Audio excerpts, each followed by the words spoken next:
Today, I've got Michael Brody-Waite, who is a recovering addict, acclaimed speaker, 3X CEO, Inc. 500 founder, leadership coach who is on a mission to revolutionize the rules of leadership.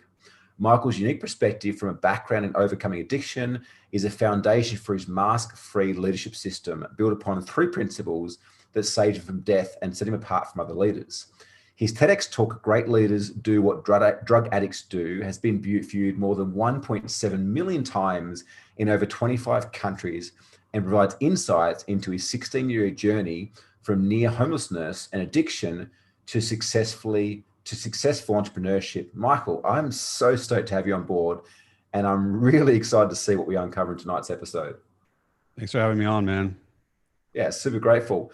And if you are watching live on any of the platforms tonight, welcome. Grateful that you're here as well. This is what we're all about. I'm going to ask you to do two things. First of all, hit the like and the love button just to let us know that you're there. That's also going to signal Rafi from my team to know to watch the comments section to feed through any thoughts, any questions, any comments you have for myself and Michael throughout this episode. And number two, please feel free to ask any questions, put in any comments you've got to make this as interactive and tailored to you as possible. So Michael, where do you want to start? Like recovering drug addicts through to successful entrepreneur, bit of a separation there from the two. Yeah. Maybe, maybe talking about my book title, just because people are always freaking out about it, because it's Great Leaders Look Like Drug Addicts. And I have a tendency to offend both leaders and drug addicts with that title.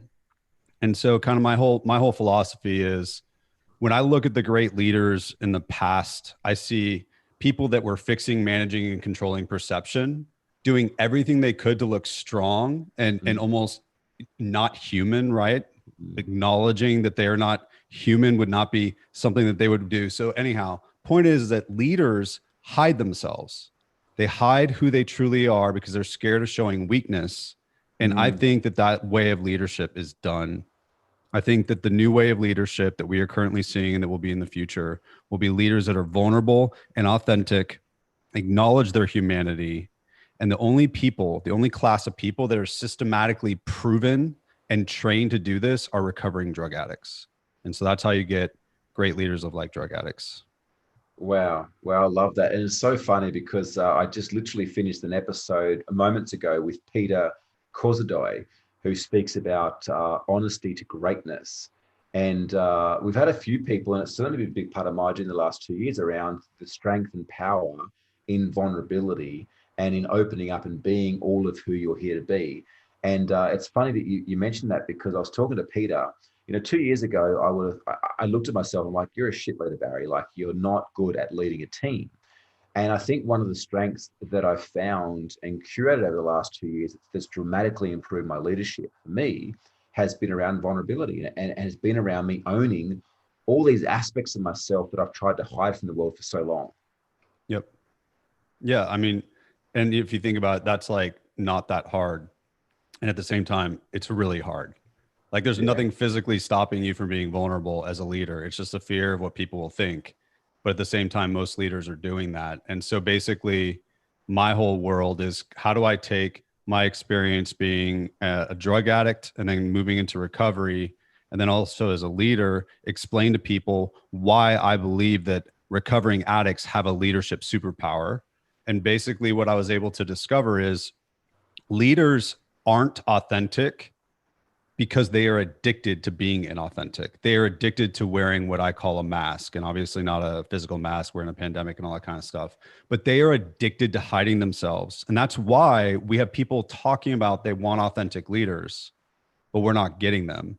And so like for me, if you go back, to when I was in active addiction, I'm 23 years old. I've been kicked out of college. I've been kicked out of my job. I've been kicked out of my house. My car has been repossessed. My liver enzymes are through the roof. I'm throwing up blood, and I am using alcohol and drugs every single day from the minute I wake up to the minute I pass out at night. And I'm basically just trying to kill myself. And so I knew what it was like to live behind a mask. I knew what it was like to hide myself to get what I want. I had trouble saying no to drugs. I had trouble showing my weakness and letting people know that I had a problem with addiction. I avoided every difficult conversation that could lead to an intervention. And whatever unique value I had to bring the world, it was completely covered up by the fact that I couldn't show people my true self. And so I hid the pain, I used drugs, and I almost died. And so if you fast forward, what I experienced as a leader was realizing that, wait a second, the only difference between drug addicts and leaders is we're both hiding ourselves, but the addict is hiding ourselves so that we can get high, and the leader's hiding themselves so they can be successful. Drug addicts hide themselves so they get high. Leaders hide themselves to be successful. Interesting.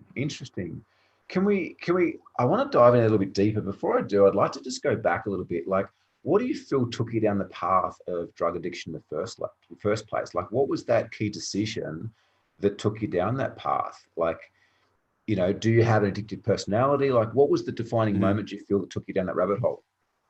I think so. I can trace it all the way back to when I was 6 months old. Not that I remember this because I was a baby, but I was 6 months old and my dad was a lawyer and an alcoholic. And so he would do his thing at work and then he would go to the bar. And one night he came home at 2 a.m. coming from the bar, picked me up out of my crib, and he dropped me. And he said to himself, he looked himself in the mirror and he said, I can be an alcoholic, I can be a father, but I can't be both. And in that moment, he chose to never drink again. Now, my dad is one of the examples of a dry drunk. He didn't actually work a program to stop drinking. He just white knuckled it. And so it showed up in other areas of his life. He's a wonderful human though. But for me, I had it in my DNA. And so then, and for anyone out there that is related to an addict, they'll understand what I'm going to say when I say this. But when I was a teenager in high school, my parents sat me down and they said, okay, whatever you do, don't use alcohol or drugs because you have a genetic predisposition towards addiction. So what did that make me want to do? Use alcohol and drugs. If you want an addict to do something, tell them not to do it. And so that's when I started to get really curious because I was a goody-goody up until then. And I was really sensitive. I was someone who didn't feel comfortable in his own skin. I didn't know how to talk to girls. I wasn't the most popular kid.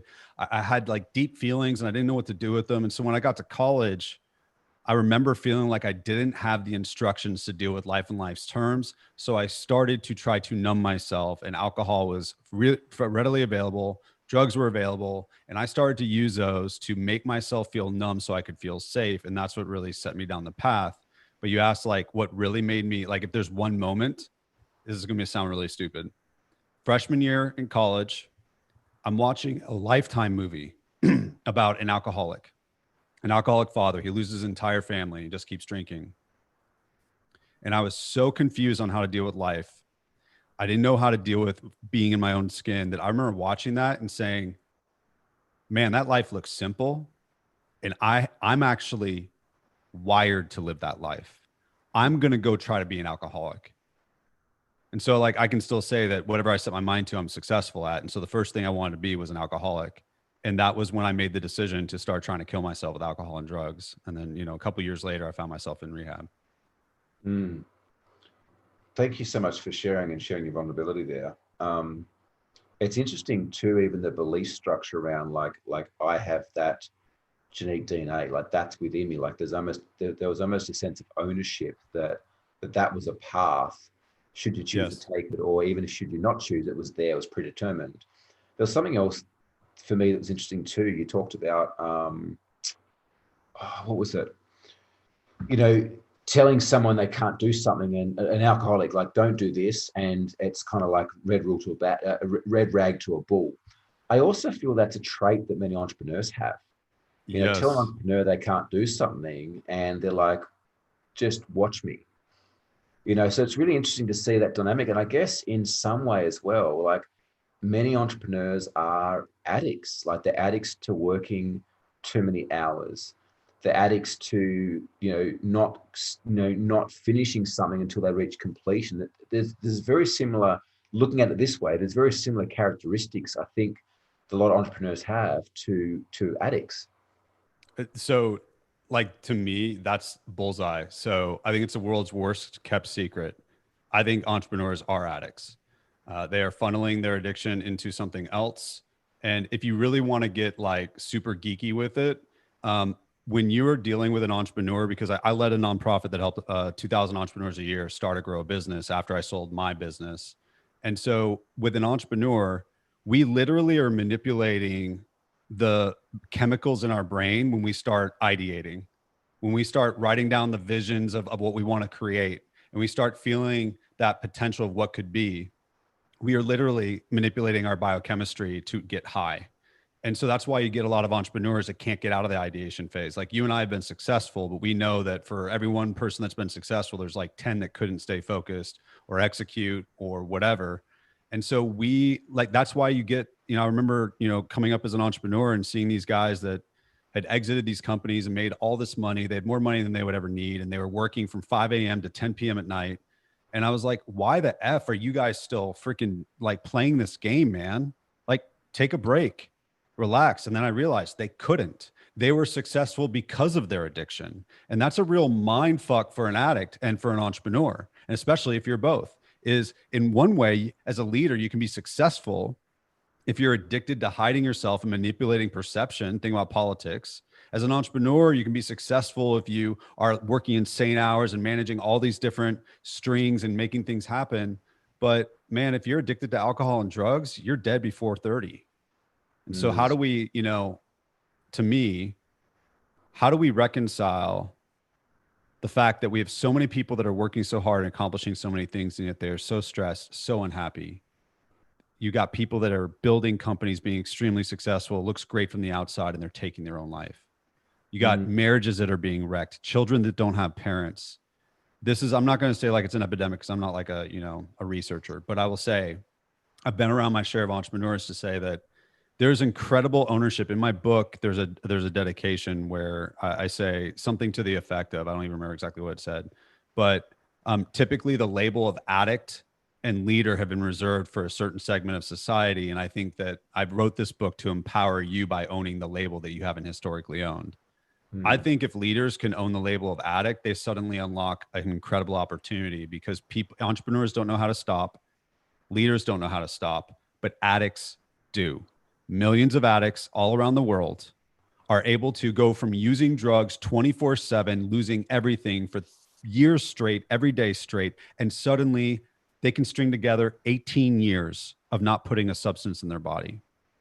If any addict in the world can do that using a step-by-step program, surely we must be able to help the leaders stop being addicted to hiding themselves and managing perception and being inauthentic. And surely we can help the entrepreneurs find a way to enjoy their life and not just be manifesting an addiction in another area. Amen. Like, man, I love these podcasts because it gives me a chance to reflect a lot on my business journey. Like up until December last year, like I was heavily involved in my core business, the Game Change, which is a business coaching consultancy company. And I made a decision at the start of last year. I was like, I'm going to exit this year because I'm feeling incongruent with our offering to our clients. Like we're offering our clients to help them build businesses that are profitable and work without them. Yet I'm working in my business, but I love it. Right. Was my justification. And I'm going to go through the process that we take our clients through. And so I went through that, exited, and I knew that if I didn't find things to invest my time into, I'd create sabotage and be pulled back in. And so for me, I moved to Bali. I started learning to surf, playing guitar, and writing my first book, The Path to Freedom. And it's really created, like since January, a significant shift in my life, in the way that I see things and perceive things. And listening to what you're just sharing just then, like I realized, like something that not many people know about me is that I had a heavy pot addiction. I started smoking pot at 16 years old. I would take this guy home from work because he'd lost his license and he'd shout me some pot. And that was kind of how it started. And that was almost a 10-year addiction for me. And I never would have thought or seen it as being addiction because like, oh, I can control it. But I was smoking every day. I was waking up and smoking. I was smoking at lunch break. I was smoking in the afternoons and the evenings. For many, many years, alcohol was never my thing. Weed was. And I did it to suppress the fact that I didn't want to feel the fucked upness of my experience of life. And the hardest part was I grew up in a good family. Like I've got beautiful parents that are still together, that looked after us and cared for myself, my 3 brothers. But there was a whole bunch of emotions or things that I grew up with that I didn't want to feel. So pot allowed me to suppress it. And in many ways, though, too, Michael, is that, I felt I was always a lot faster than normal people. So pot allowed me to then be able to communicate with people on a level that was comfortable to them, not comfortable for me. Yep. But looking back, I think I replaced pot with entrepreneurship in many ways. You know, like I started my first business while still smoking weed. And looking back now, I had this addiction to work. I had this addiction to growing companies. And it wasn't until probably realistically 12 months ago that I really broke through that addiction to where now I believe I've got a more, what would I say, more resourceful life, you know, in the way that nothing rules me in terms of I get to decide what I'm doing, and there's no addiction or nothing that I'm caused to need or to have to do. But man, it was a journey. I mean, I'm really grateful that you shared that, because when I talk about my story and just like this perspective, addiction touches everybody. I mean, you know, growing up, they used to talk about, I was really heavy into pot too, and they would talk about marijuana being a gateway drug. And, you know, as a recovering drug addict, I don't speak for all drug addicts, but I will tell you that it's not a gateway drug. Anything that makes me not feel is a gateway drug. And currently, everybody has a better gateway drug in their pocket in the form of a smartphone. Yeah. We are addicted to feeling numb because feelings are something that we are not taught how to deal with. Yes. And that is how you get people that are these incredibly strong leaders that get in front of an audience or in front of a customer or in front of their employees or in front of their boss or in front of their investor. And they can't say, you know what? I actually have no idea how to solve that problem. Mm. Like, when was the last time you heard a politician answer a question with, I don't know? Dude, like, let's talk the schooling, the schooling system just for a second, because this is like, this could be an hour episode, hours. Like the schooling system, it grows these little humans. We're not taught how to manage money, right? Yep. It's something everyone needs to know. So most people are living fucking week to week, paycheck to paycheck, right? In debt. We're not taught how to look after our health and our well-being, right? So therefore, we suffer these large volumes, percentage of obesity, right? People that don't know how to look after their health. We're not taught how to manage our emotions, right? Which is exactly what we're talking about here. Right. Yet we're taught a whole bunch of stuff. You know, you've got Commonwealth Bank coming in and speaking about the Dolomite system from a young age to then submit you with a form for credit cards at 14 years old. No, you're absolutely correct. And I think, you know, I think we are largely, I don't think a lot of people realize how significantly our economy has shifted in the last 25 years and what the downstream impact of that is. And I don't mean globalization, even though that's a huge part of it. I'm talking about shifting from a largely manufacturing economy to a services economy. Yeah. And as we make that shift, not to geek out on economics, we go from the human is just someone that pushes the buttons and it's the machines that create the widget, and then the person buys the widget and they don't have a personal connection to the person that created it or the machine. They have a personal connection to the widget. Well, when we were in a manufacturing economy, there are people that are hired that all they do is make sure these machines are running at optimum levels of efficiency. They are repaired religiously. They are invested in. They have all these different things that make sure that they run. But now that we have largely moved to a services economy, the product is no longer a widget. It's a human, either through a service or through software. And we are solving other humans' problems. And so if you parallel to that, the rise of social media in a time where we are like connected 90% less effectively than we used to be, connection is 10% or 10 times more important in the economy.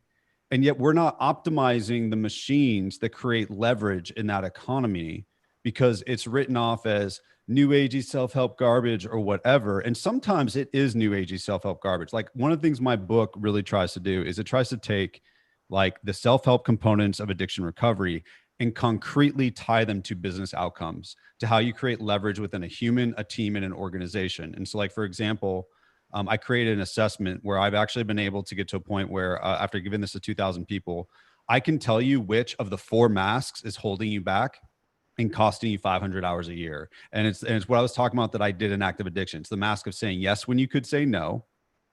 I mean, there are 30 people are spending 31 hours a month in unnecessary meetings. So saying yes when you could say no, hiding a weakness. I once spent 22 hours trying to figure out how to do a Microsoft Excel pivot table because I was scared to spend 10 minutes telling my boss I didn't know how to do it.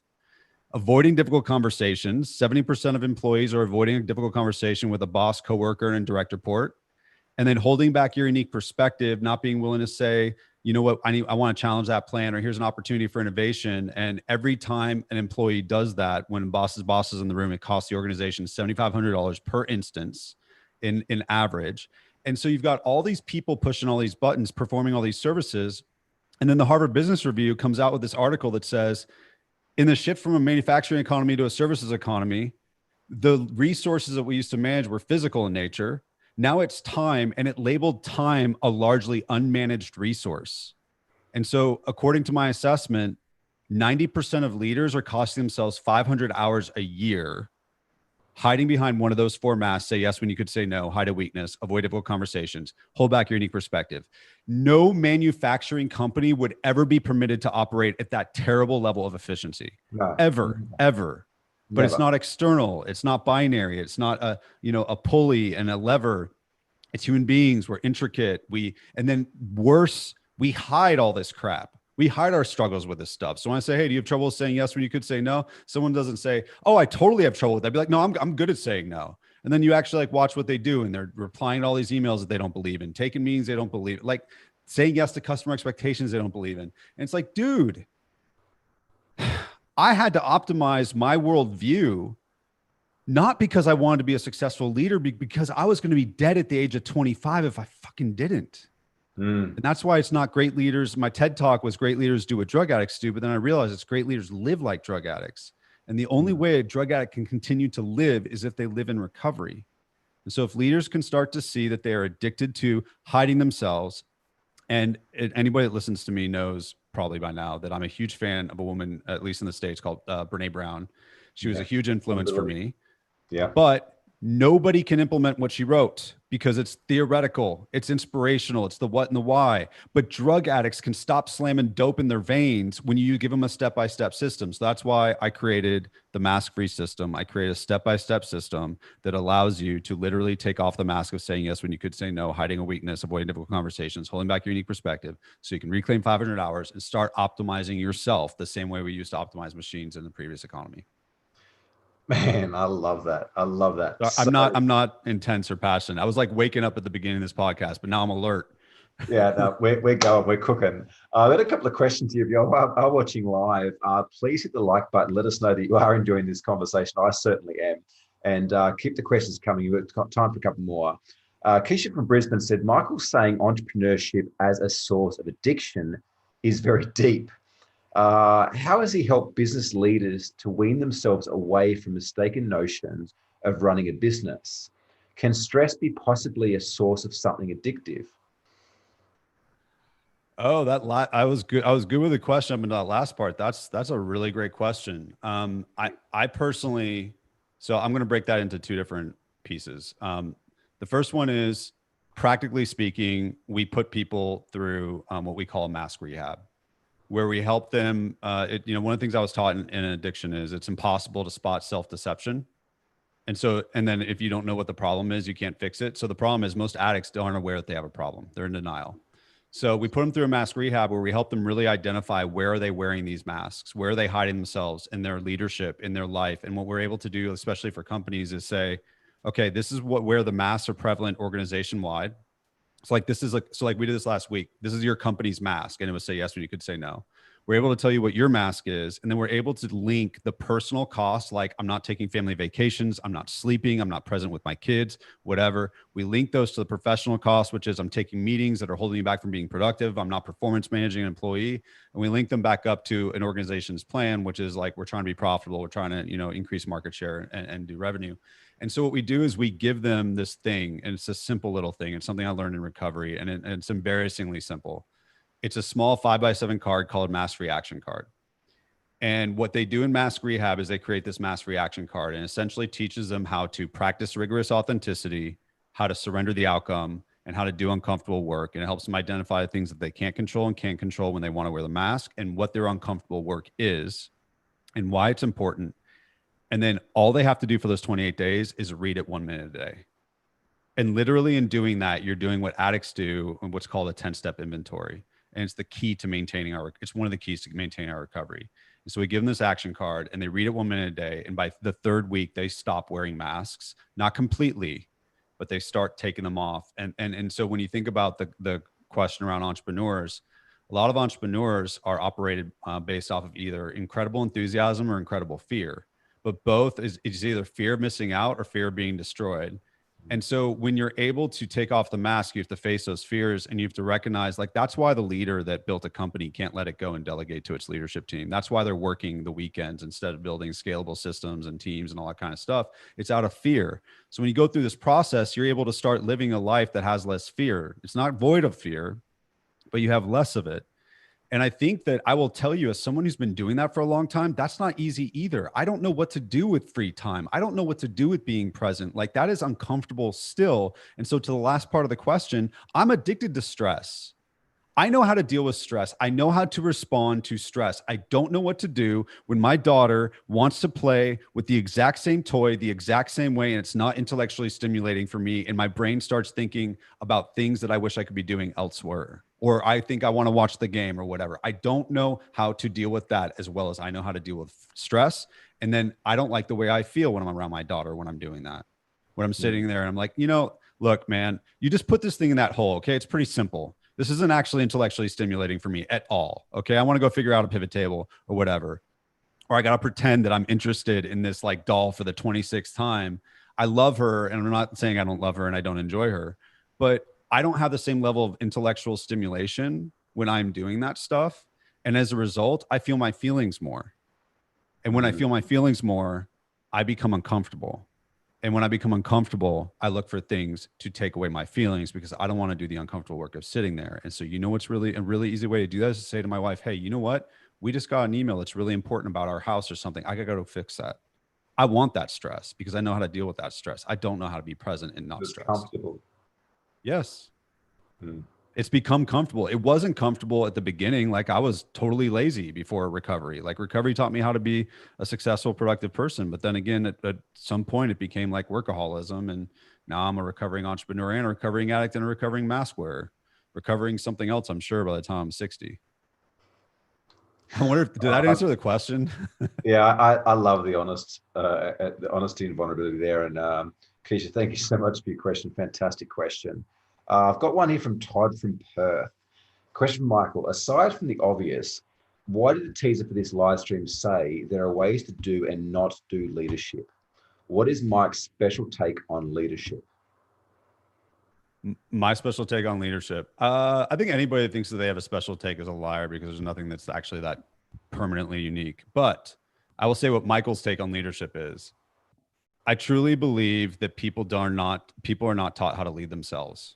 So when I go in and I do a speaking engagement with a group of 20 people, 200 or 2,000, I'll have everybody stand up.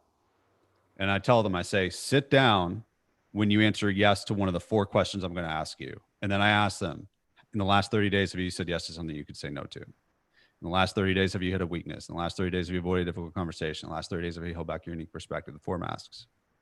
Groups of 20, 200, 2,000, everybody's seated. These 4 behaviors are excellent examples of not leading ourselves. And they are excellent examples of us trying to lead others. When we grow up, we're taught who the great leaders are, how we become, like them. We have to do what they do.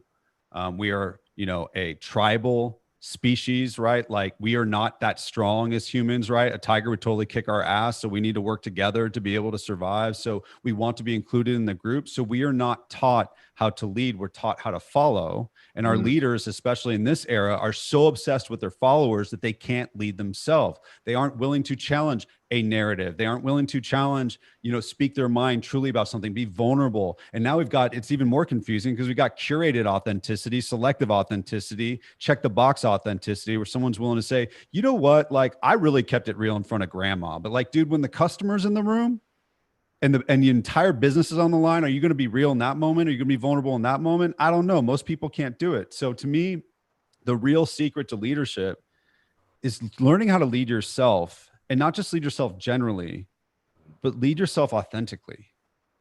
how can you build a practice of almost like muscle memory, identifying these masks that hold us back, surrendering them, and doing uncomfortable work 20 times a day as a reflex? That's what recovering addicts have to learn, or we fucking die. It is that simple. And so I, as an addict, have something that most leaders don't have. I have two things.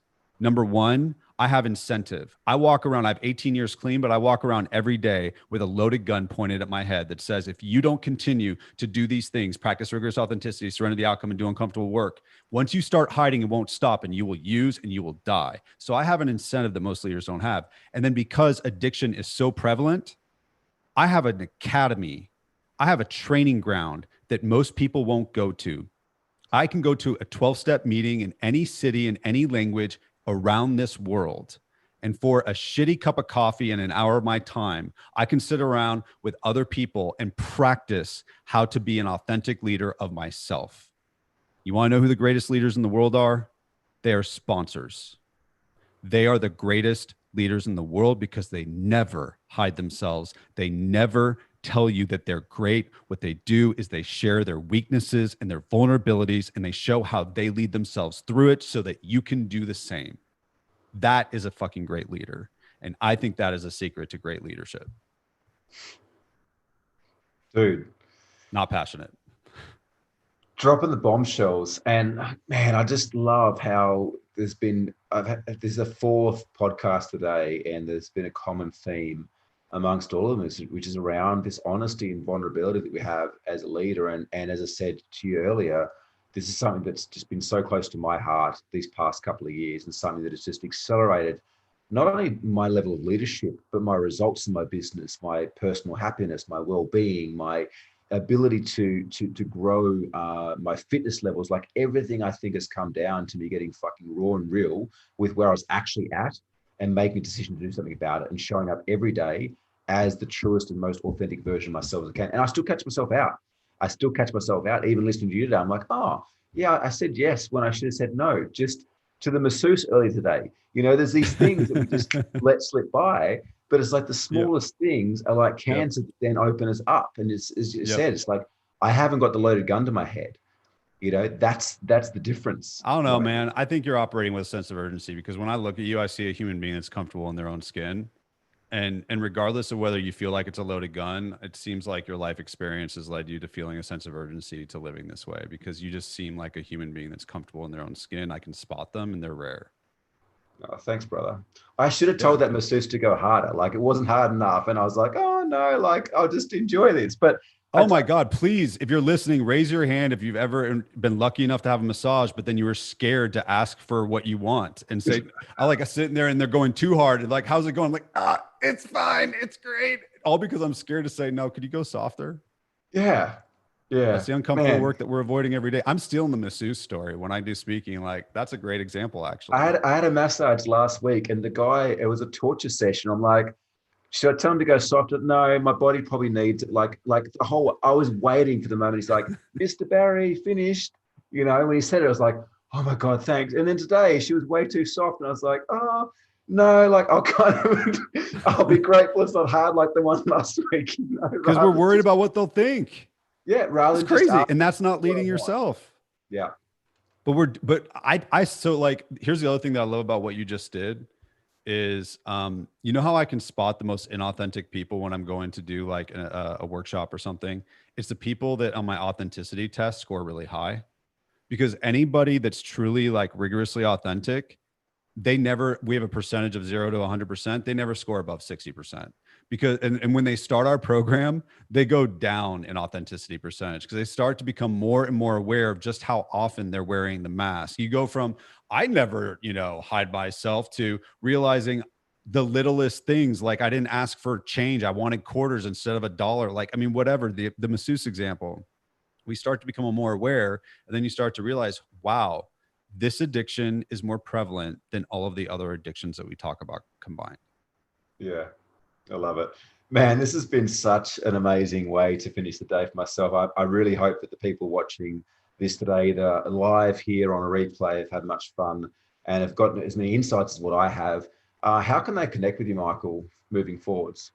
Yeah, so go to michaelbrody-waite.com. So MICHAELBRODYWAITE.com. You can also Google it. My name's kind of Jack, so it's unique.